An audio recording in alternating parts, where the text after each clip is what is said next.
Independent Republic of Mike Graham on Talk Radio. So amongst some of the findings of this policy exchange study is that basically a culture of conformity may be having an effect on undergraduates who are often too intimidated to espouse unpopular views on campus. For example, Leave supporters are much less likely than Remainers to feel confident in voicing their view among classmates. Only 2 in 10 said that they would be comfortable espousing their beliefs in tutorials, compared with 9 in 10 of those on the Remain side. Of course, they've also had a look at the female to male ratios, and that would appear to be 57 female to 43 male, generally speaking, in academic circles. Let's talk to Iain Mansfield, though, from Policy Exchange, to find out what he makes of it all. Ian, a very good afternoon to you.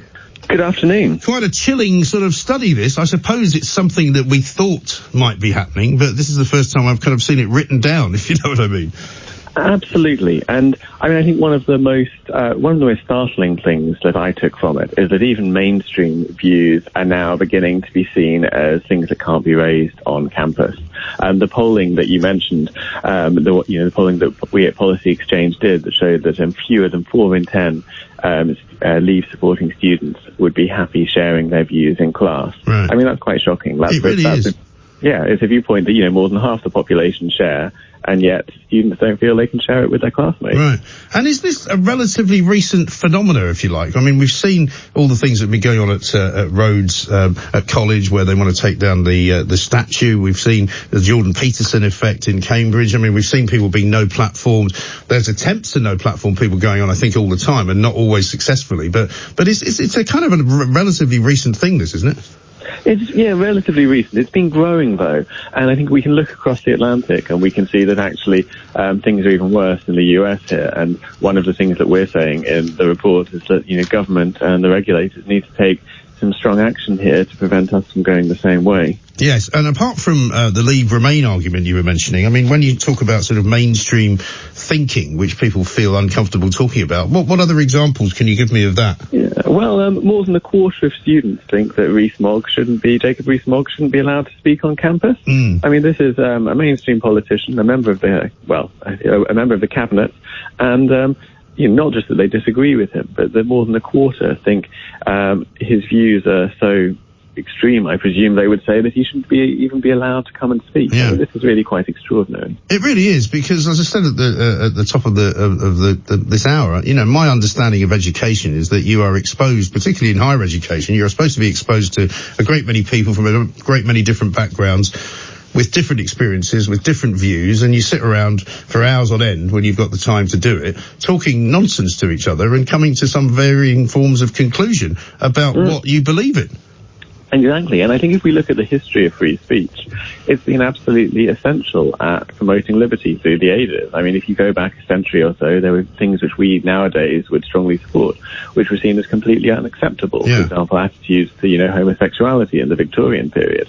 But it's because of, our nation's long history of free speech that actually people were able to campaign for a greater acceptance of these things and, and bring them forward. Yeah. So now our universities are turning against free speech. I don't know what that says for the future of our society. And what do you think is the cause of all of this kind of, people call them snowflakes. I tend not to use that word just because, it's kind of overused and it's not particularly accurate. But is it the parents' fault that these kids have sort of grown up without any tolerance for somebody who doesn't agree with them? Well, our study actually found that the biggest influence on the students in the polling was social media, right? And this was around 5 times more significant than the views of other sources, such as their parents, for example. And of course, we know that with social media, it's very easy to get trapped into a bubble where you're only following people who think the same way as you. And this is no doubt enforced. And we know from other polling that a lot of academics maybe do think a certain way. And so if you get trapped in a bubble, then maybe people become less tolerant of giving a diverse range of views. And is it also the case that many institutions, if you like, have become very monolithic in terms of their belief systems? That there aren't very many Jordan Petersons, but there are plenty of sort of people on the opposite side of the argument, if you like. Yeah, there certainly is something of, of a monoculture here. And I mean, if we go back to when Sam Gmar was university minister, he made a few speeches about that, about the monoculture. I think we're planning to do a follow-up report in the new year, where as well as looking at students, we want to look at the views of junior academics and faculty, and actually extend, how diverse are those views, and indeed, would they be willing to discriminate in hiring, for example, against people who didn't think the same way as them? We've not yet done that piece of work, but it's something which we see as a really important follow-up. Yeah, and also how long before it starts to affect the enrolment situation, and if you are somebody with perhaps right-wing views, they won't let you attend university. Absolutely. I mean, I think we are a way off that yet, but you're absolutely right to point out the need to sort of, grasp this nettle at an early age and take action. Yes. And I think fundamentally, free speech is something which really does concern us all. And I think what you said at the beginning about this is the whole point of education, to hear people who you disagree with, it really goes to the heart of it. And interestingly, in your sort of report itself, Iain, you say that academic freedom should be used as a criterion against which universities are measured in rankings. That's a great idea. I take it that's not currently being done. It's not. So, I mean, I think you've got some excellent academic rankings being produced by, the Times, the Guardian, various international bodies.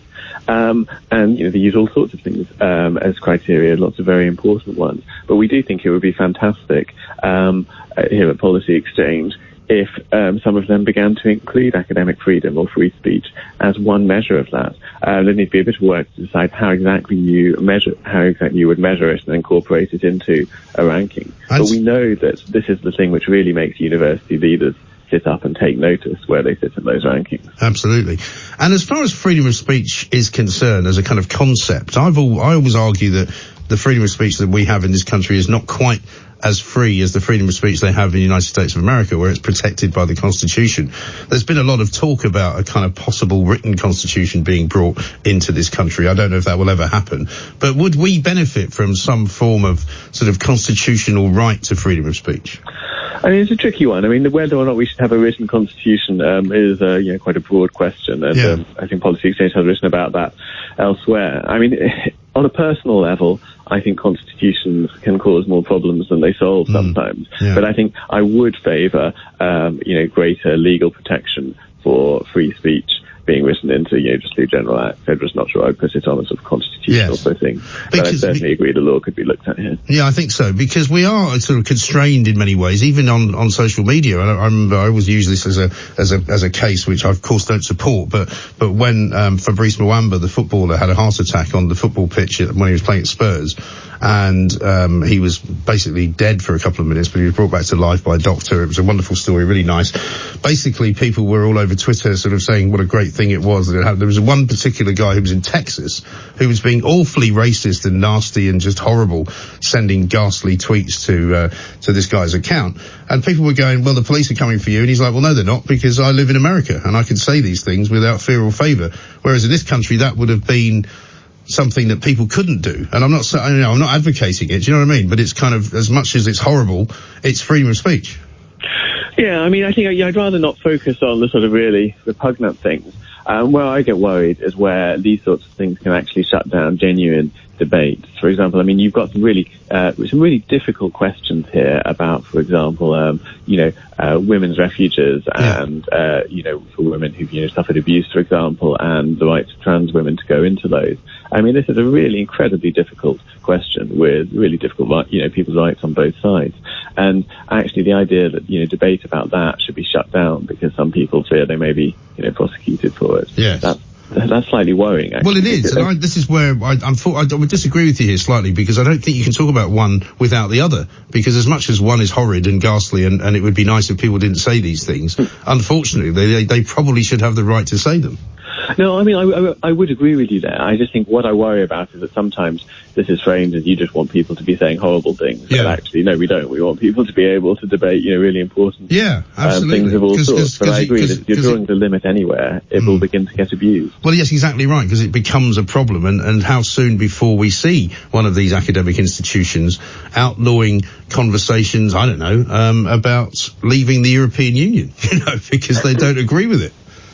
Yeah, I mean, it is. You do have to stop that creep, and I think there is certainly something. This is why traditionally academic freedom has been something which was very, very much protected. And if you look at some of the start of this, which actually did kick off in the US around sort of early 20th century, it was explicitly to protect views that were, potentially controversial and offensive. And statements such as the Chicago Principles explicitly say that. But one of the things in our report, it would be great if more universities here did adopt statements such as the Chicago Principles, which not enough have. But actually, you can't just adopt the statement. It needs to be backed by, rights for whistleblowers, legal backing for free speech, and, for some of the other recommendations that we make in the report. We can't just take it for granted anymore. No. And do you think the political atmosphere has to take a bit of blame here as well? Because we've got lots of politicians now who are very, very kind of circumspect about what they say. They say things very deliberately. Very few of them actually say things by accident. I've already had two members of one of the main parties who I've interviewed separately asking me not to use certain language when I was describing things, none of which was in any way provocative or violent or anything like that, but just saying, oh, please don't use those words.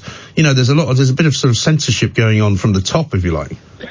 Yeah, I wouldn't blame politicians too much for that. They are in a popularity contest. I think this is why we focused on universities here, because actually, of course, a politician is going to be reticent, particularly at this sort of time, from saying things that are unpopular. And while we might wish they could be a bit more courageous, sometimes it's perhaps unreasonable to. But academics, people who aren't running for votes, are exactly the sort of people who should be able to put forward the unpopular but necessary things which people need to hear. And if they're not able to as well, then that's even more worrying, really. Yeah.